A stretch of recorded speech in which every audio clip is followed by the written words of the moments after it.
How you doing, guys? Welcome back. It's LSP, and in today's video I'm going to be discussing one thing that many traders do, myself included in the past, that is probably the fastest way to blow your trading account. Doesn't matter what asset class that you're trading, this applies to pretty much everything. But before I get into that, if you are finding value in the content that I create, please give the video a thumbs up, consider subscribing to the channel. And with that said, let's get into this one thing. How many of us have dropped down to the 1 minute chart before and done something like this? We go ahead and we open a position at current price, and then we do this. We put really tight stops. Yeah, and we open up our risk, and we end up in a situation where we have, almost a guaranteed stop out. We may get lucky, price may run straight away, but in almost all cases, maybe one or two of these trades will just blow your account, because what happens is people have very tight stops like this, maybe 2 pips, 3 pips, 5 pips, or depending on what asset you're trading, I'm just using pips in this example, and we open up the amount that we put down. So having an extremely tight stop allows us to over leverage and use much larger size. So this movement, which doesn't really look like a lot, maybe 18 pips, can be extremely profitable if you manage to get one of these to play out. The problem with doing this is the amount of times that price with its normal behavior will stop you out before you arrive at something tangible and something consistent, is very high. So it's very likely that you end up in a situation where you just get stopped out multiple times and then you've pretty much blown your account. If you don't, and you end up hitting one of these home runs, let's say you take your $100 account or £100 account all the way up to potentially say 1,000. Now you're sitting on, a decent amount of money. So what do? You increase the size, and then that size itself will also have a negative effect on your account if you start to get these stop outs and stop outs and stop outs.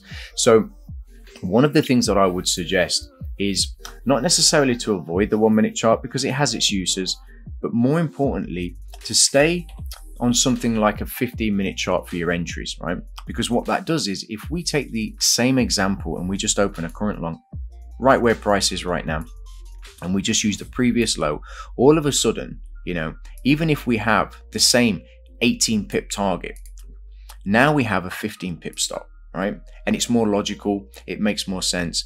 We can reduce the size that we're using ever so slightly, or in this case quite a lot, but ultimately having a 15 pip stop and still having some relatively normal structure on price, where you say, okay, these two lows down here, let me just zoom in a little bit, these two lows down here, I believe price is going to stabilize here, potentially go higher, maybe to take out this high here. Doesn't really matter about the analysis.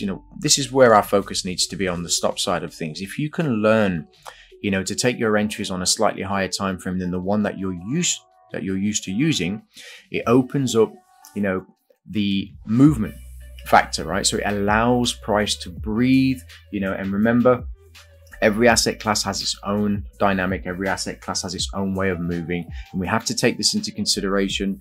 One of the best things that I ever did was to study the average ranges of the assets that I was trading, which allowed me to understand what's the normal price behavior or movement on a day, on the hourly, on the 15-minute chart, and so on, that still keeps price going in the direction it's supposed to be going. So to make that really simple, let's say price is bullish for the day, right?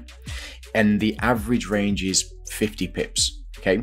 If you're trying to take, a trade with a 2 pip stop, you're going to get stopped out, right? But if you open a trade with, say, a 15 pip stop, the likelihood of you getting stopped out, right, and well, at least the likelihood of you getting stopped out while price is moving during that 50 pip range is going to be a lot less. And all you need to do, move up the time frames, have wider stops, reduce your size, and allow the trade to pan out. And you can also increase the target side of things, because obviously you're using a higher time frame.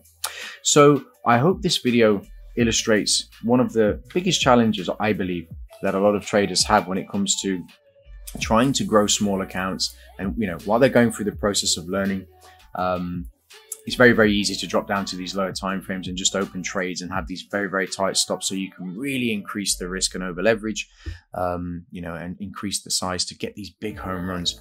It's very dangerous. Something that I believe is I'd say 90% of the reason most people blow these small accounts and never really use them to learn, and grow as traders. So with all of that said, I really hope you enjoyed this very short video, and I look forward to speaking to you very, very soon. All the best, and take care.